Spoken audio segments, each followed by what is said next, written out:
Hello and welcome to module number 4, Technology, Consciousness, and Evolution.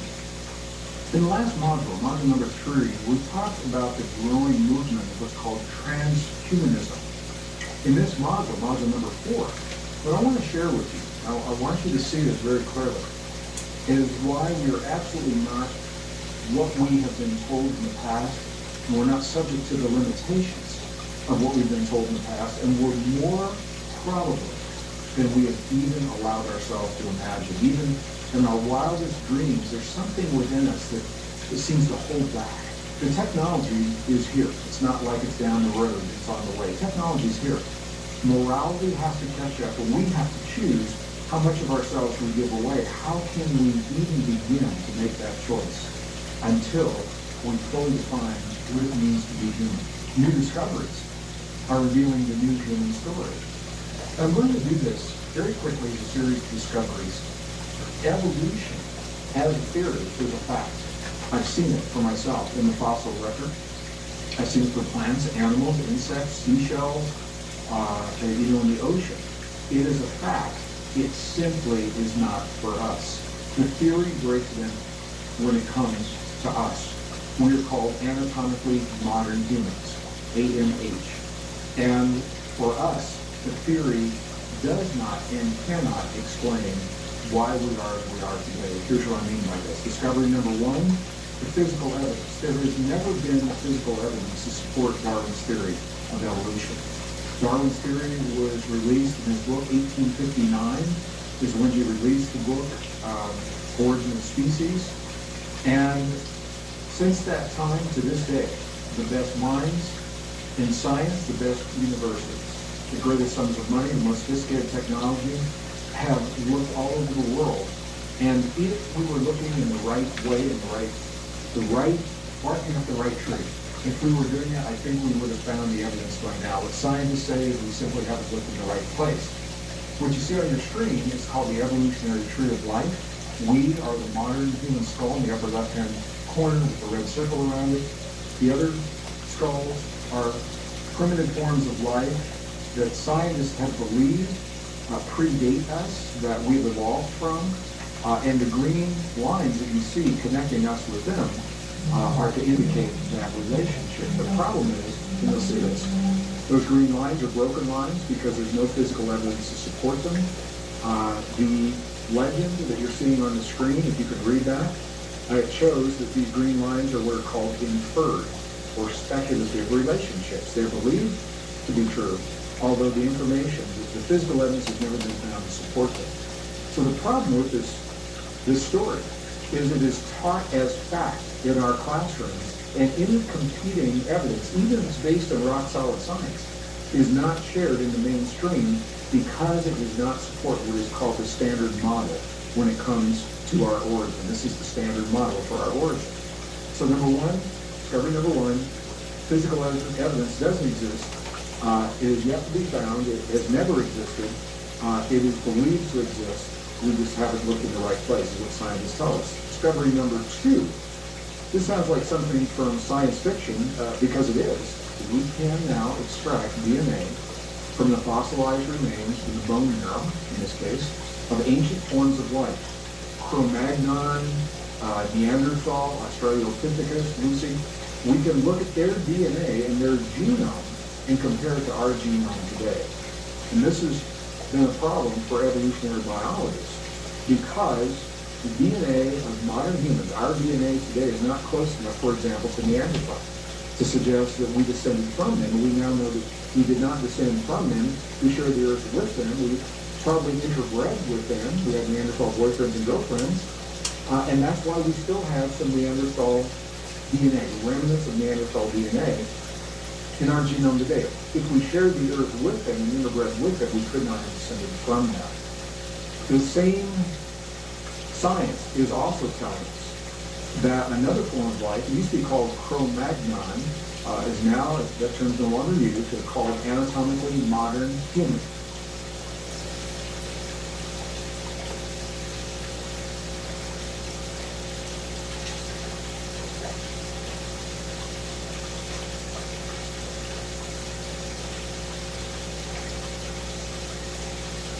is called the devil's interval in musicology.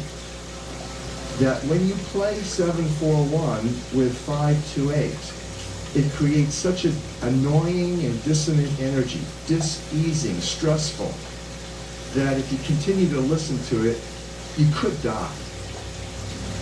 They've held the secret knowledge by which the pyramids were constructed based on the map.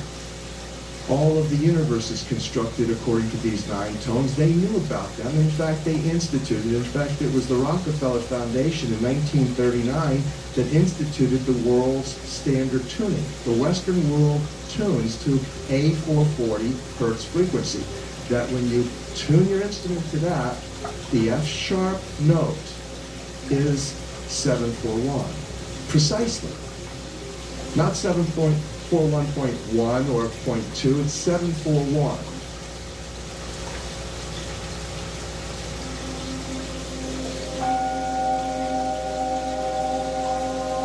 I began to investigate 528 by a divine revelation that was given to a Dr. Joseph Palaio back in 1997, along with the original musical scale, the original solfeggio. It was 6 notes by which the hymn to St. John the Baptist was sung. That was known as the most spiritually uplifting hymn of all the ages. And the 3rd note of that scale was miracle note, 528. So it was ut, re, mi, fa, sol, la, and the 3rd note, mi, miragistorum in Latin, means miracles in English.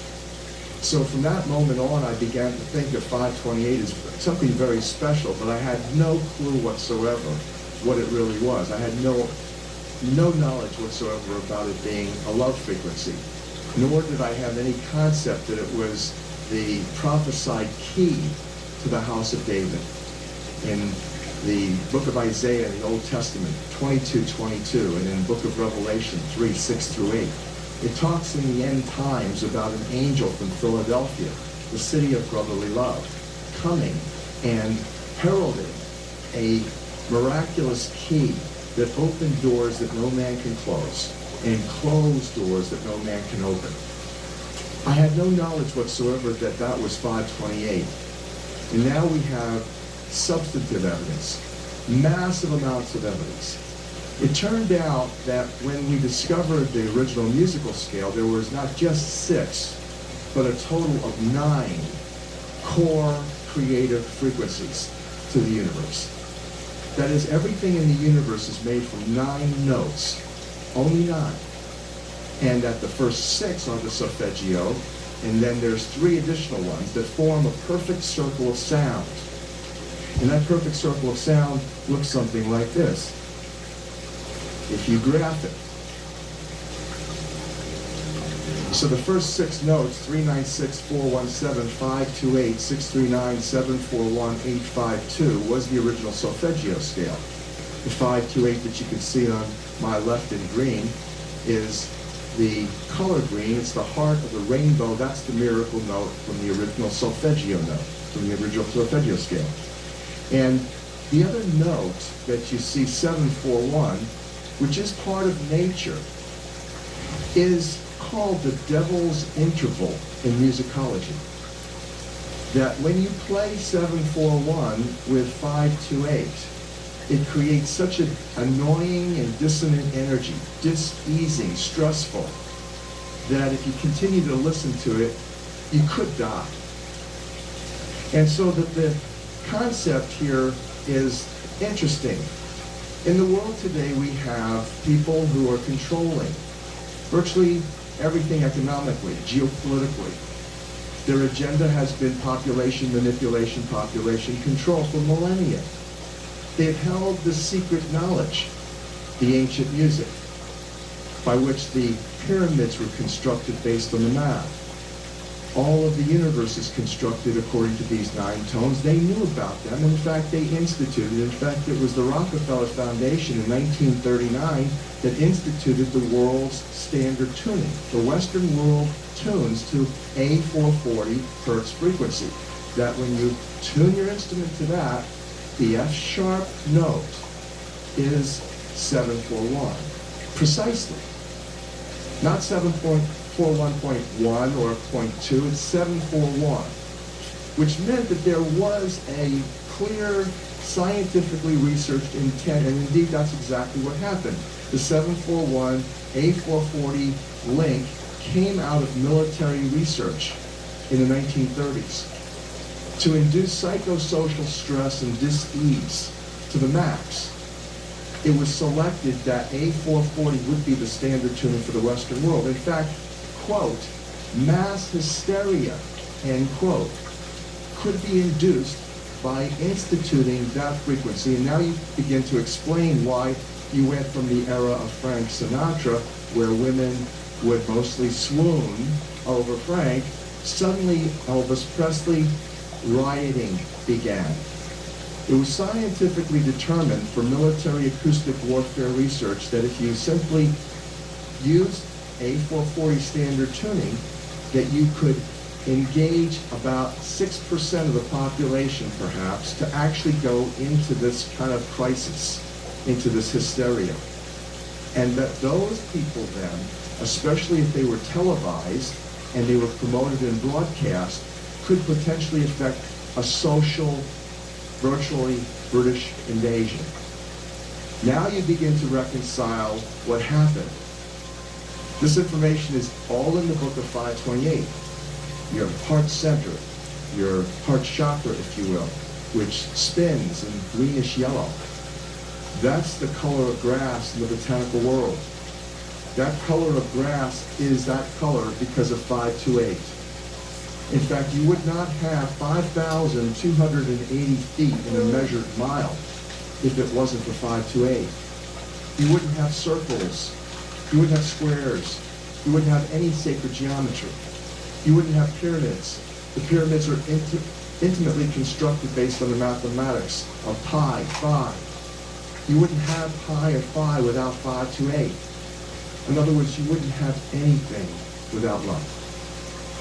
You would have nothing. The universe would not exist.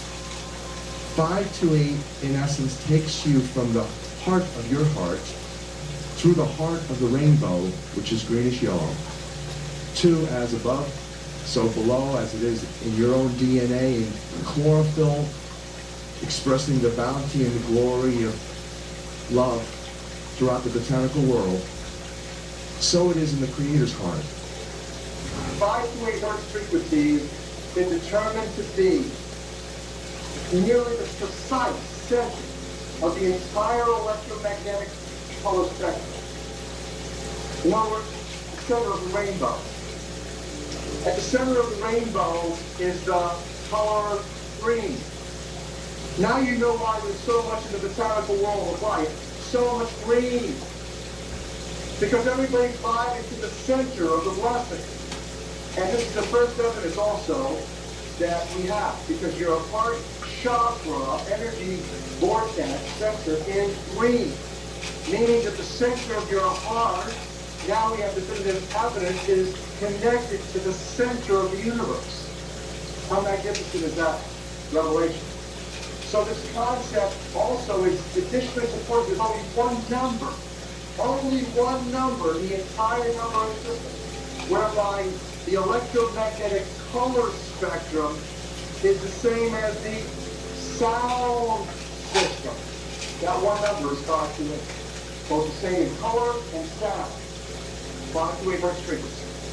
The sad reality is that where we now play our music is in A440.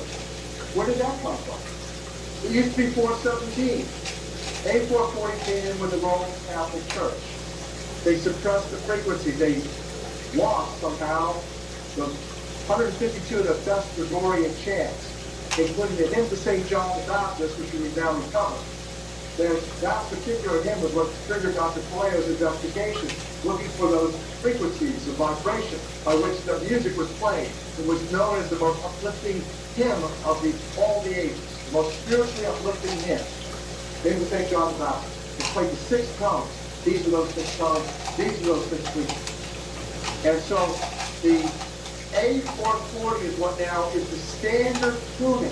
That if you do the analysis, you know how I just showed you that the English language is 180 degrees split. I mean, you couldn't get farther away before coming back in a perfect circle, back to closer to the original, right? 180 degrees up as far as you could get. It did the same thing with the music. If you go A439, you're closer to one of the creator's tones. If you go A441, you're closer to one of the creator's original tones. That's how precisely it has been manipulated. To do what? To shut down 95% of your brain, particularly the right brain that operates the heart mind to the divine human being. When you go driving your car and your channel on the radio is tuned to a station and you're moving to the music, you love that music. As you get farther and farther away from the broadcasting tower, that's when you get static. You start to lose signal from the clear channel, broadcast, and it gets staticky. When it gets staticky, you get a little annoyed. But you want to listen to it. You really have a heart for that music. So you continue to listen to it for another 10, 15 miles, and suddenly it becomes so annoying that you just get disgusted, you go, and you shut it off. And if you continue to listen to it, it gets sick. That's what we're talking about. Except you don't even know that you've been listening to the static your whole life. You don't even know what the true resonant frequency is because it's been kept. So in other words, the master composer, master conductor of the Universal Orchestra is singing love songs in 5/8, uplifting everything simultaneously. And we're the only species out of tune and accepting static for the future. Well, let's look at the work of another genius in physics named Arthur Mueller. Mueller is Russia's top space-time physicist. He, after years of study, created this, what he calls the standing gravitational wave of the universe. That there's one master gravitational wave out of which this entire double toroidal matrix, harmonics, and mathematics of physical sacred geometrical manifestation in the physical reality occurs. That single wave he calls the standing gravitational wave of the universe. And he further digests it as having subwaves found as what he calls the N6. He says that N6 represents 6 nodes in which all of physical reality are precipitated, crystallized, manifest. N6. So here's like 1, 2, 3, 4, 5, 6 peaks of thought. You can see obviously how intuitively one would apply 6 notes to those just to see what you got. And you do. He also says something very interesting. He says the structure of this, the basic structure of this, simulates the double helix DNA. Now, if you see something unique popping out at you right here, you're about to see the double wing structure of your DNA, the structurally created into that simplest infinity pattern that Rodin showed. The entire universe is spinning, just like your DNA, your genetics. And it's spinning as the mathematics is dictating. The numbers themselves are a tip-off. Let me give you the fundamental, the rudimentary origin of the numbers. Here it is. The most important number, 3, 6, and 9. Again, Tesla said, Tesla, we created Tesla coil. Tesla coil, energy amplifiers. Your DNA is an energy amplifier coil, operating by the 3, 6s, and 9s primarily. For those of you who don't know what I'm talking about, you probably looked at engines or motors, magnets that have been wound with copper wire. When you do that, when you wind the copper, coil the copper around a magnet, it enhances the energy dramatically. That's what your DNA is. It's an antenna to the creator. Technically, the scientists call it photon emissions for intercellular communications. That's the primary function of DNA. Photon is sound. Photon is light. So sound and light signaling. And before there was light, There was the water and the sound. So sound and light signals come into the cell, and the DNA is in a matrix of water, mostly structured, stars changing, like you held on a shield for protection. This whole concept of the DNA acting as a spiritual receiver and uplifter, sources from the mathematics, and it's not what the Rockefellers, eugenics industry tells us DNA is all about. They say the function of DNA is serve as a template for the production of this protein. You have DNA going to RNA to amino acids, bringing together amino acids at the ribosome, the genetic controlled protein manufacturing station of the cell that builds new proteins and cell parts. That's what they say all of genetics is about. It's a template, they say. But you know what that is? It's less than 4%. It's about 3% of the function of DNA. Just like you're using 95% of your brain, they've secreted and suppressed that part of you, just like they've done the same thing with genetics. 93% of the function of DNA is light and sound reception and transmission. Photon, phonon, reception, transmission for intercellular communication and cellular upregulation.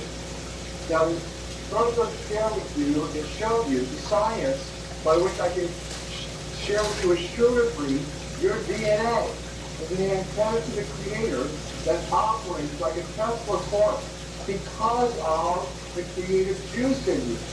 Water, specifically, most frequently, the matrix of DNA is a six-sided hexagonal-shaped structured water molecule.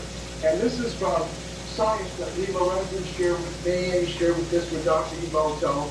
This is from the journal Science. This is from Ron Sager and his team, University of California, Berkeley, water scientists, who took DNA and evaluated how much energy potential is held in the genetic strands, and then changed the structured water matrix. They pulled the water out of the matrix and then rechecked to see if the strands were still spiritually or energetically active. And so here you can see 4 strands of DNA, minimal sulfur coil structure. Here particularly you can see, if you lay this on the side, you can see the structure of the double wing, the erosion to the pattern. And here you can see negative 212, here is negative 217, and then you measure down down. If they eliminated as little as 8% of the structured water out of the matrix, you lose the structure.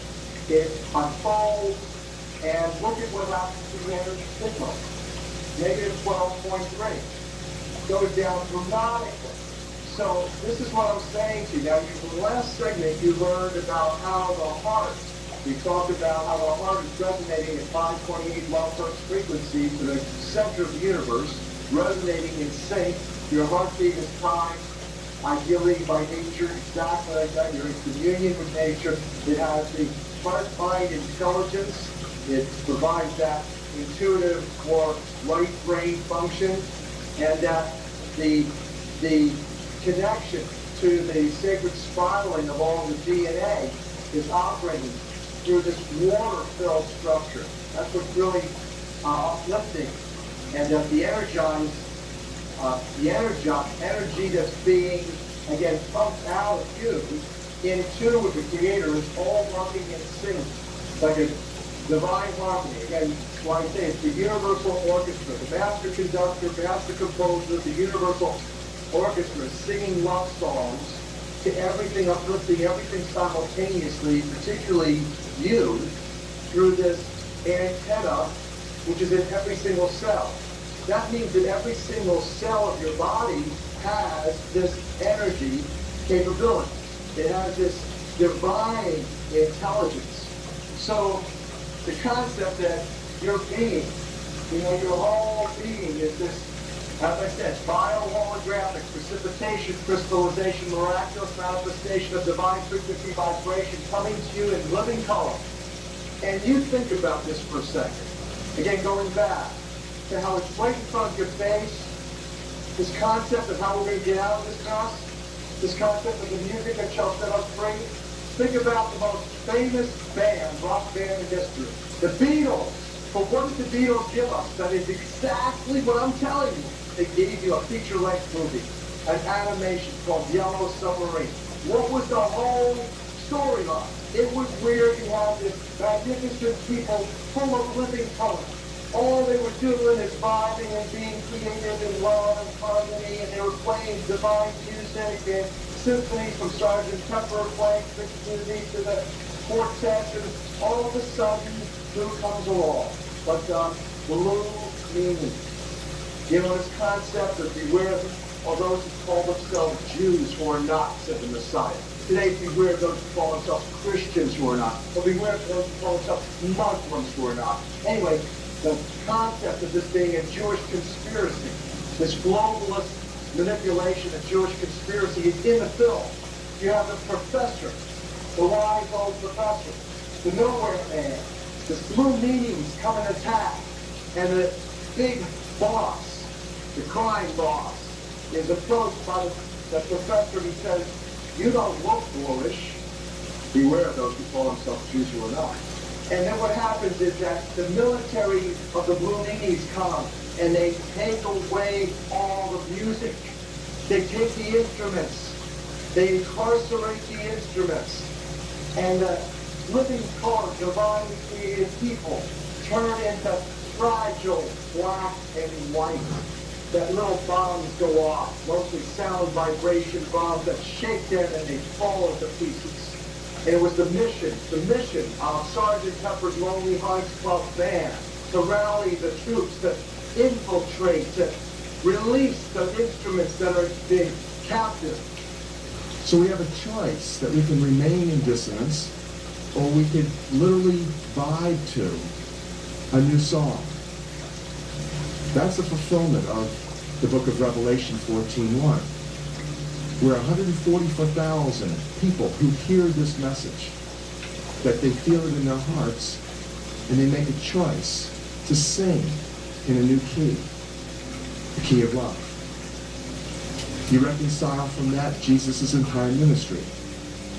Jesus, devout Jew, Mosaic scholar, a rabbi, absolutely said that you can distill everything to two things: love of the Creator and love for each other as brothers and sisters. And that requires us to get a new look at ourselves, to get over the traumas and the abuses and all of the issues of self-hate, all the little images that we've taken on from the mass mind-controlling media, that we compare ourselves with models 10s when we perceive ourselves to be 2s and 3s. And from that we have a distorted image of ourselves, and from that a block happens. We no longer love ourselves. Our hearts, the energy from our hearts, literally degenerate. We become a shell of the person, a spirit-filled, loving, capable, worthy human being that we were intended to be. That's how the manipulation and control has happened. We have a choice about that. We can say yes indeed now based on this evidence that yes, that's part of nature, part of God's plan. But if you think about it, your own life, you never grew, you never learned the easy way, did you? You always learned primarily by pain or trauma. You had lessons learned the hard way, streets of hard knocks. That's what gave us the best lessons, the most enduring choice-making lessons. That's what we're talking about here. The question is, are we fed up enough with self-loathing? Are we fed up enough of being manipulated, mind-controlled into ignorance, dissonance, division, dividing men from women, black from white, gay from straight, Jew from Gentile, Christian from Muslim, right to left, Democrat from Republican. That's the name of the dissonant game, divide and conquer. This whole concept of love, the universal healer, is what the book of 528 is all about. The beauty of this is that more and more of us play music. in the key of love. It's like a pebble in a pond. You throw a pebble in a pond and the waves flow out in circle array to the farthest shores. The universe is made of water. Not only does the Bible say that, but NASA science proved that about 10 years ago when they discovered water throughout space. That means when you play 528 or sing, even better, in 528, that energy flows virtually universally, certainly across the planet, affecting as a miracle frequency the hearts of humanity.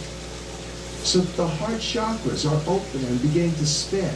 And as we spin this in terms of the eliminating the dissonance and regenerating the harmony, and so that's really what the Book of 528 is. It's a slam dunk on the science and the mathematics of love. You'll recognize after reading this book that there's not only the scientific proof, and it's very interesting for, left brain rational Harvard graduates like myself to kind of like consider what is this? Is this for real or is this some scam? And then when you see and are faced with the realities, such as the chlorophyll molecule resonates in love. That's why it's like matches the heart of the rainbow, which is greenish yellow, which is 528 hertz frequency, which is exactly like the tone that's coming from the sun as measured by NASA science. You begin to realize that if you want to satisfy your left brain and your ego, you can do that with the Book of 528. But that's really not where the action is. The action is in your heart mind, not your ego mind.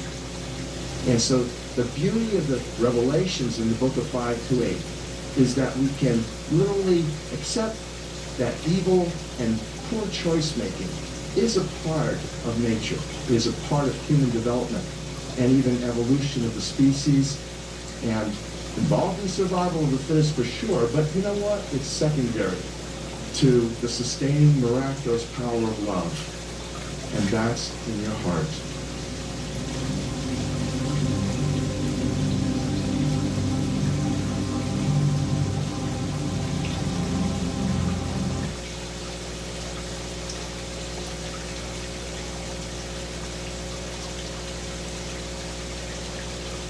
Have you had a conversation with this one privately? No. I think it'll be fun. Disney Channel. The Sweet Life is acting Cody. Riverdale Big Daddy friends. You're my hero. Thank you, Sweet Pea. Were you pushed into acting? I would hardly call it pushing because I was 8 months old. Single mom, 2 twin boys, put food on the table. So the choice never really existed. You guys are big stars now. Yes, sir. What do you think about that? My mother was living vicariously through the success of her children. A person that grapples with mental illness, drug abuse, but primarily narcissism. A wicked narcissist.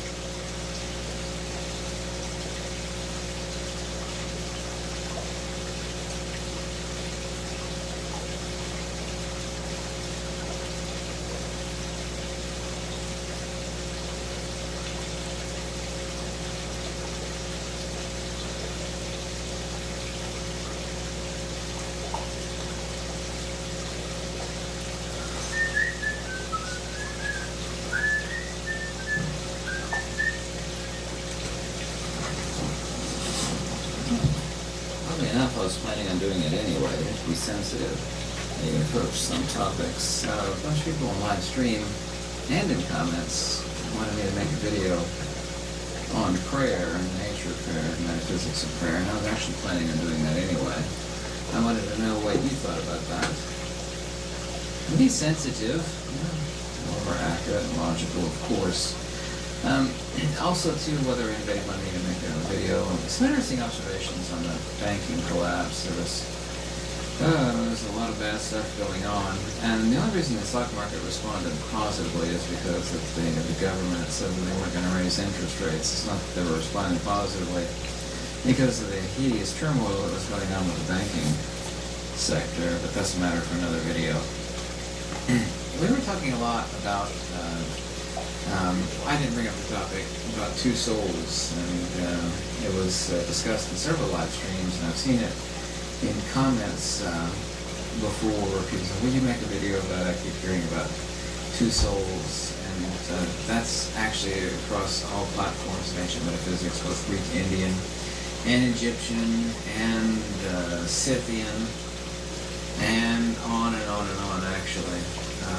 Same is true of the conjugate nature of the entire universe, principle and attribute. It's the same sort of two different types of soul. It's amazing how things actually stratify.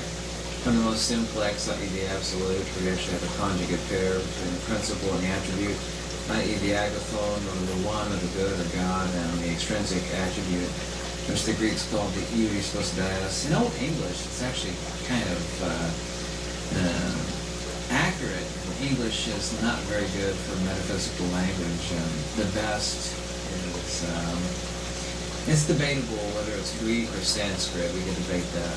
It's also too really good in Pali. Russian, by the way, is really bad. But in English, like Shakespearean English of back in the day, they would talk about souls wandering the streets. Like, nary a soul was seen on such a bad weather's day.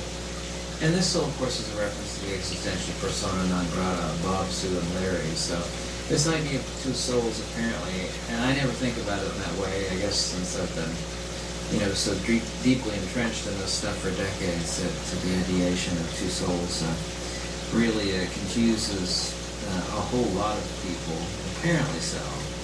And the distinction is one is immanent, and the other one, of course, is transcendent. The conventional soul or the terrestrial soul. And this also, too, is the reason for a lot of confusion, especially the so-called Buddhists who say, there is no soul. It's like, well, you have to posit something before you can negate it. We're actually talking about the conventional terrestrial soul.